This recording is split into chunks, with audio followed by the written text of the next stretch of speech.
Hello, this is Irma Baker welcoming you to our show. We're sponsored by RSVP, the Retired Senior Volunteer Program, which is a part of Mature Services.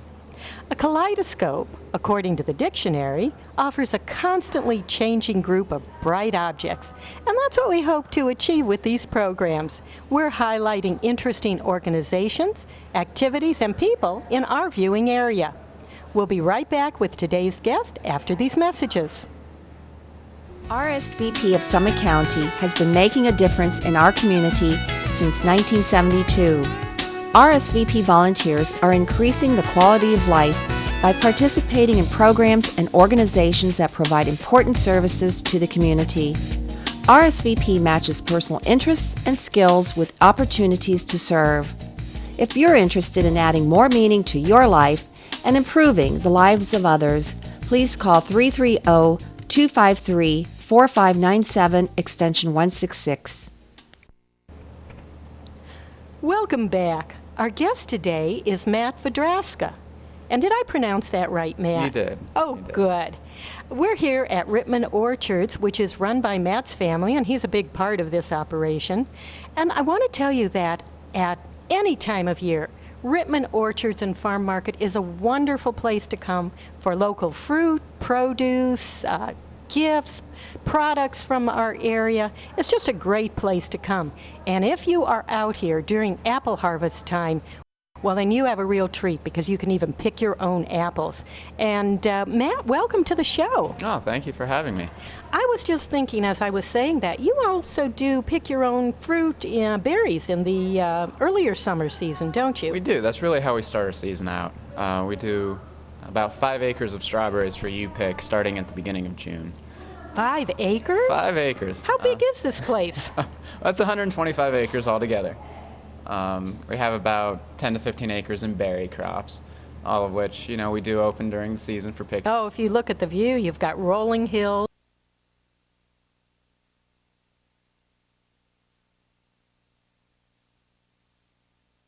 And then you get into the peach and apple season. Yep. Unfortunately, we don't allow people to pick their own peaches. It's still a very, very delicate fruit that we only really allow a few select, highly trained individuals to pick. But we do allow some U-pick on our apple crop. That's going to be starting here pretty soon. And we also do a lot of pick your own pumpkins, so a family can bring their kids out to the pumpkin patch and, go right at it. It sounds like a wonderful opportunity, but I'll bet when you were a little kid, you didn't think that you were going to grow up to be part of an apple orchard and farm market, or did you? Well, I did grow up on a farm that had a lot of diversity, just like this one. We didn't have a shop there that was open to the public that would sell year-round, but I was still exposed to this kind of atmosphere. So it's something that I'm comfortable with. My brother, who's 4 years older than me, is also very comfortable with. And it's just been our life for the whole, thing. It's what we came back to do. Well, your father actually has a degree in, is it fruitology? He has a degree in horticulture from Ohio State and a master's degree from Michigan State in fruit sciences. Mostly studying, pomology, which is the study of fruit trees and fruit crops, but is a general horticulture degree that, covers a lot of the basics. I think that's really interesting because it brings more of a professional approach to running the orchards and the market, to have that kind of expertise in the family. Definitely. I think it's something that we're very, very fortunate to have that kind of resource. And a lot of orcharding, especially at this stage of the game, this generation we're coming on, has a lot to do with continuing education. There's so many changes that's happening in agriculture right now. It really takes a lot of effort to keep up with the science. What do you think are the biggest changes? A lot of it has to do with new varieties coming in. Something that's cold hardier, things that don't require as much pesticide use, new training systems that get more crops per acre with less sprays, less inputs. And those are things that you only learn if you, pursue the education that's offered at the land-grant institutions, Ohio State, and their outreach programs at OARDC down in Worcester. It's a great resource. The people up in Michigan do an awesome job offering education courses, but it's up to the farmer to go after them. We really have a wonderful environment here in Ohio for farming, and is this a pretty good climate for orchards? Absolutely. We would appreciate a little more lake effect, but it's wonderful soil. We have excellent elevation here, and those are the two main factors when it comes to where you want to locate your site. It's a little cold in the winter, I think we all know that, but most years it cooperates. Well, I just realized I didn't tell people where you are. I said we're at Rittman Orchards and Farm Market, but we're right down here on Route 94, just about 5 miles south of Wadsworth. That's right. A lot of people think we are actually located in the town of Rittman, but that's not quite right. We're located just outside of town.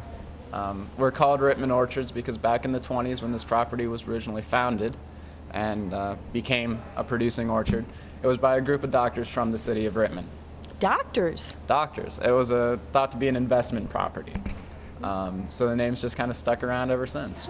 Oh, I thought maybe with doctors they were trying to promote the healthy benefits of apples. I think they left that to us. Well, now your family wasn't the original owner here, were they? No, we've actually just taken over about 6 years ago. And had to pretty much start from scratch. Unfortunately, this place had gotten pretty run down. Hadn't really produced full crops for quite a while when we took over, but the site was so promising, the community was so welcoming and open, it was really the kind of place we wanted to live. So we decided to make our home here.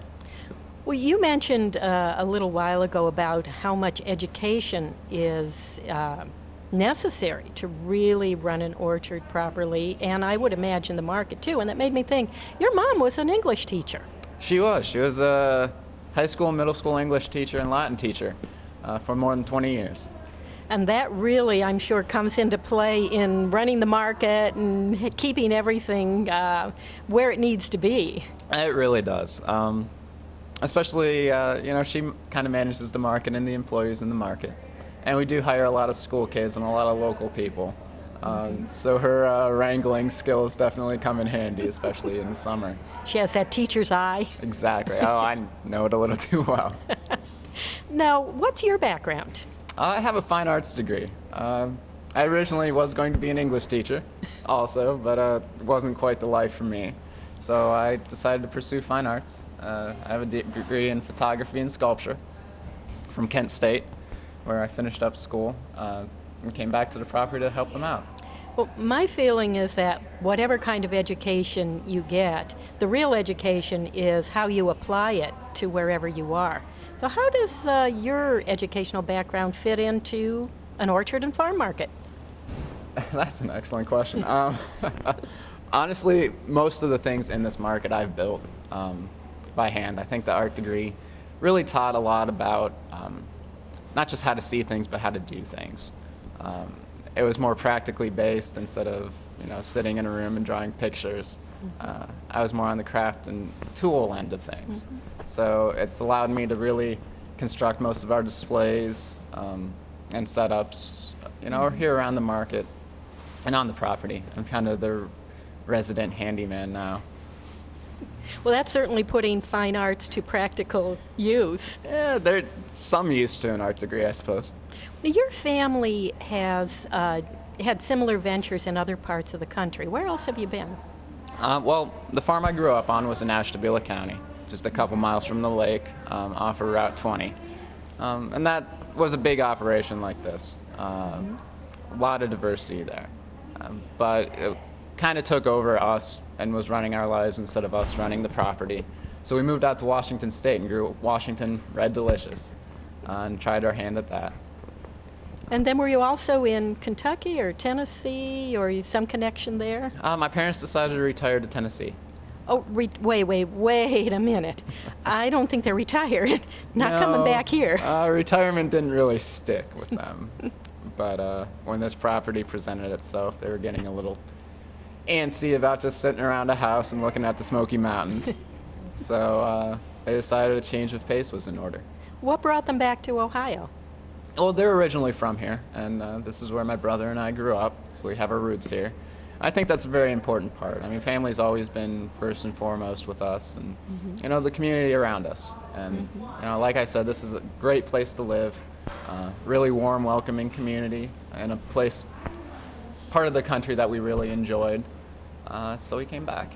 Well, I think part of that welcoming atmosphere is on the other side too, because you've certainly welcomed local products into this farm market. I walked around the other day with your mom and I saw jams and jellies from Cooper's Mill out in Bucyrus, and it's just a wealth of things. I know you have pictures here that have been created by a local artist. You have other products that are from local producers. I mean, even things like those cute signs. Aren't they locally produced? I didn't know that. Yeah, they're located about 12 miles north of here, our metal signs that we sell. And actually the hickory rockers we're sitting here was made by an Amishman about 20 miles south. Oh, so even our little chairs here, or I can't call them little chairs, can I? Well, I could call some of them little, because if you're looking for something for a little kid, you have the miniature size too. Absolutely. So tell us a little bit about the store and the kind of things that you do have here. Well, when we were presented with the opportunity to really create our own environment and create our own store, we wanted to make something that we would shop at, and something that would reflect the community and the people around us. And I think the best way to do that is to market the community. There's so much talent and diversity in Ohio and in the surrounding states and just in the Midwest region that there's really no reason to go to California to buy fruits and jellies. There's no reason to shop out to Mexico for metal signs when you can get the same better quality products right here. So it's taken a lot of really concerted effort on our part and a lot of years, and you know, we're still working on it to add these products to really reflect the Ohio community. You're also very aware of the needs of your customers too. I noticed that you have quite a nice display of canning and preserving supplies. Is that something that's gaining prominence again? I mean, for a while there, nobody, try to find Sure-Gel or Pectin or something, and yet you have a whole display of equipment and supplies for canning and preserving. Is that becoming more popular? I think it is. As people become more and more conscious about where their food comes from and what they're putting on their table, especially with some of the food scares you hear about in the news, about jalapenos from Mexico or things like that, people really are getting more concerned about the origins of their food. And when they can get fresh produce where they know the farmers that produced it and they can put it in the cans themselves, they can control what goes on their table, and they know what they're serving their families, the healthy and the best they can get. And I think people are willing to start putting the time and the effort into that. I think I've seen it definitely from the customer base and from talking to the customers. So it's definitely something that we've pursued this year. Actually, it's kind of a new thing we've done, and we'll continue to pursue. It's definitely a very popular item, and I think it's just going to continue gaining prominence with the local food movements that are starting to go on in our cities. It's really just a great time to get out to the farm. Get out to the farm, and you take the farm to the people too, because you're out at some of the local farmers markets as well, aren't you? I do. I work with the North Union Farmers Market Organization up in Shaker Heights, and I go to the clinic, the Cleveland Clinic main campus farmers market on Wednesday afternoons, and the Shaker Square Farmers Market on Saturday mornings. And that does, I bring a whole box truck full of my produce and set up a little tent.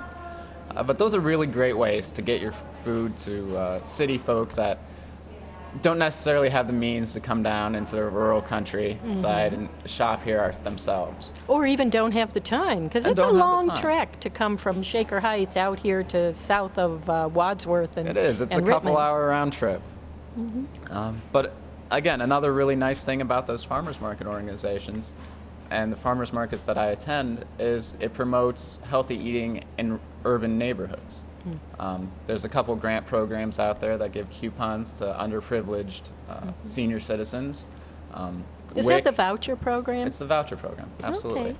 So you participate in the local voucher program. Yes, I do. And I also participate in the WIC program, who has started to give members of the program tickets to be able to buy fresh produce at farmers markets.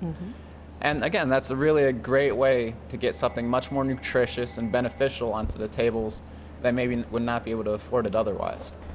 I think it's something that definitely improves the community as a whole. Well, those farmers markets are just, they're just springing up all over. And I think they're wonderful to have that kind of opportunity all over the city, and particularly, as you said, bringing it into the urban areas where people haven't had that much choice, especially as the smaller mom and pop grocery stores have disappeared. In a way, this is kind of taking the place of that on the fresh produce and fruit area. Corner Gas offers Spam in a can. I mean, that's not exactly a nutritious, well-balanced meal. So any chance that we can get to be able to put fresh beans, fresh fruit, fresh berries That's on right. tables. You're not just fruit, you're vegetables as well. We are. We like to say pretty much anything you can grow in Ohio, we'll try our hand at. We do all the row crops, beans and snow peas, all the melons, peppers of any kind you can shake your fist at, all kinds of stuff. And are you open all year round? We are open all year round because we don't bring things in from anywhere else. All the produce is produced right here. Our selection dwindles in the cold months, but we do have apples through the winter. A variety of other things also. So you're kind of like someone who can help that home cooking person to be like that fancy chef and only use seasonal products. Absolutely. And we do stress that because the fresher, the better. If it's coming right out of the field, it's going to not only taste better, but there's going to be more nutrients still in, more vitamins preserved, so it'll be better for you. Yeah. And I see that for people who maybe don't know what to do with produce fresh off the vine or berries fresh off the vine, you have plenty of cookbooks here. Absolutely. We have a wonderful selection of cookbooks and also a couple ladies in here who have been cooking their entire lives and are happy to help anybody with questions. Oh, that's wonderful. And I have to say, when I came in this morning, it was just almost too much. I could smell the apples in the bins, and I could smell the bakery from the bakery stand that you have up here too. And you have local cheeses as well. Absolutely. It's most of our cheese comes from the Middlefield Cheese Co-op, which is a small cooperative of Amish growers up in Geauga County. The largest dairy they have is about 60 cows. So if places like that didn't exist, they would not be in business. But we love supporting it. It's a fantastic product that's getting more and more attention from a lot of the fancier local chefs in the cities and a lot of people who are starting to understand, fresh doesn't necessarily mean more expensive, but it does mean higher quality. Well, this is a wonderful place to come for just about anything. I had a watermelon from here this summer, and it had to be the best that I've had all summer. Oh, thank you. So this is great, and it's such a beautiful ride out here too. If you live in the Wadsworth area, certainly it's just down the street. I think some friends of mine who live in Wadsworth said that it only took them 12 minutes to get down here. Absolutely. It's a straight shot from a lot of places. We're right off the highway that you can't really tell from looking out on the view. No, if you look at the view, you've got rolling hills and the beautiful orchards. And of course, right now, as I look out the window over here, I see the red apples on the trees. I wanted to ask you too, what about children? Do parents bring their children? Oh, absolutely. It's a great family environment. It's something we try to foster here. And I love seeing kids out because most children these days don't really understand where their food comes from. There was a little girl this summer that thought strawberries grew on trees and wanted to know where the strawberry trees were so that she could pick them. And I think that disconnect between people and the farm and every generation, that distance is a little bit bigger. Means people value their food a little less and are more willing to put preservatives and sugars in their body. So it's great that kids can come out here, have a nice positive experience that carries with them and have better eating habits for the rest of their lives. It really is an asset to the community, and it's a great outlet for other local producers in the area. We have so many great specialty producers here, like you mentioned, the Middleburg cheese, a little farm with 60 cows. So I'd say there aren't too many places where we can get that cheese. This is one of the places, one of the few places where that cheese is. What do you think that people should know when they come to a farm market or they come to a pick-your-own fruit farm? What should they know and what should they expect? Well, every farm market's different. Here we're a little more finished and a little more polished than a lot of fruit stands that you'd see on the side of the road. But I think the most important thing is to be open to new experiences. Ask questions. Treat everything with respect, of course. There's a lot of equipment on a farm that you can hurt yourself with. And it is a working environment, so you have to be careful. But definitely be open and ask as many questions as you can, because it is everybody's right to know where their food comes from. I think the more people know, the more they'll care. And it's just a self-perpetuating cycle. But they should definitely keep their eye out for what's in season. Read our product descriptions. We try to describe at least a little bit every apple variety we have. 75 apple varieties get a little confusing after a while. You mean there's more than Macintosh and Gala? Just a couple, and we put more in every year. Because like I said, there's more research, there's newer varieties, things just keep getting better. And the people like yourself and your mom and the people who work here, they're all able to tell me if I go up and say, well, which apple's better for cooking it and which should I use for baking? Absolutely. Everybody that works for us takes home fruit. Because we want them to know and be comfortable with what they're selling and what they're handling. And our belief is the only way to know that is their experience.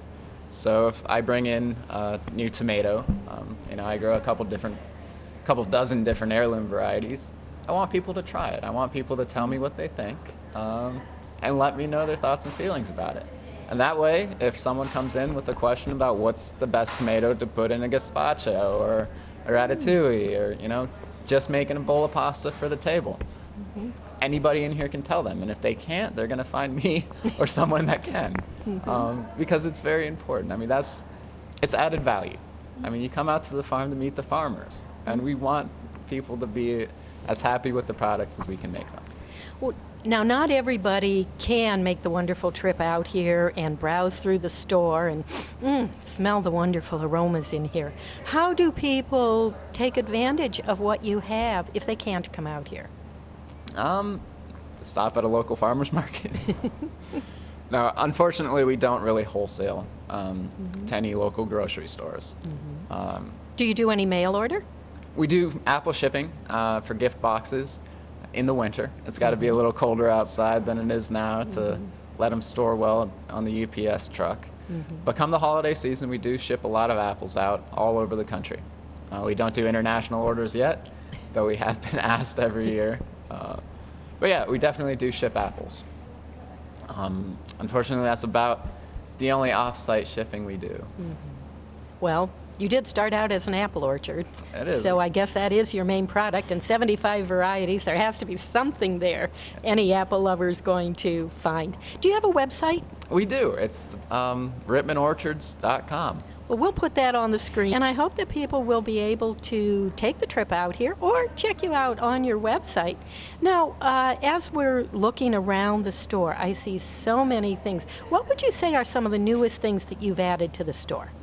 The big new thing is the canning supplies that we mentioned earlier. It's a great addition that people have really taken advantage of. We found a great, more local distributor, so we keep our prices as low as we can, and I think very competitive.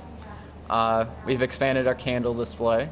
We have locally produced, Western Ohio, soybean waxed candles. They burn cleaner and made from renewable resources. Oh, they probably soybeans. don't have the lead in the wicks then. None of the lead, none of the petroleum products that most candles do. And they're actually more potent Really? than standard candles. Soybean wax absorbs more oil than standard petroleum-based wax does. So it gives out a stronger, better scent, and it lasts longer? Absolutely. Well, that's wonderful. What are the things that people should know if they really want to start buying at a farmer's market? How do you choose? How do you go up to a stand and choose the produce? Taste, look, and smell, and talk to your farmer. Farmers markets, one of the reasons I personally love to do them is you really get to be one-on-one with the customer. I know people wait in line for me for 10 or 15 minutes at a time just to ask me one question that's been on their mind all week about one product, which is great, because we can give them any information they want. And really communicating with your farmer, getting to know them, getting to trust them, and listening to their recommendations, because really it comes down to the farmer knowing what's best that week. If something just came off the farm that's really especially good that week, they'll let you know. If something's just like so-so, if we've had a drought or something, they'll let you know that too, and really point you in the right direction. Well, that's really great, because you can't always get that kind of information if you just go to the regular big box grocery store.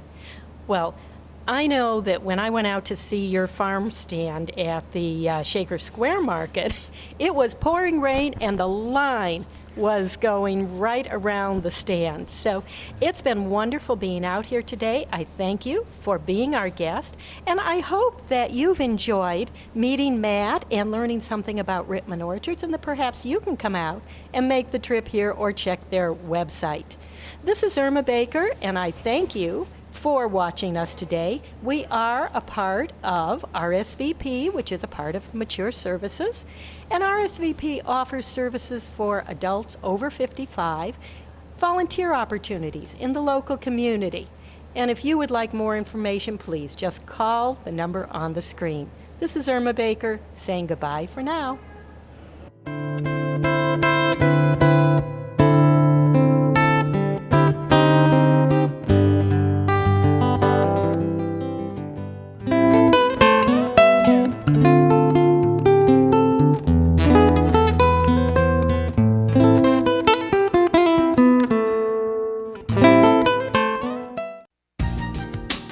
Since 1971, RSVP has been matching volunteers' talents to community needs.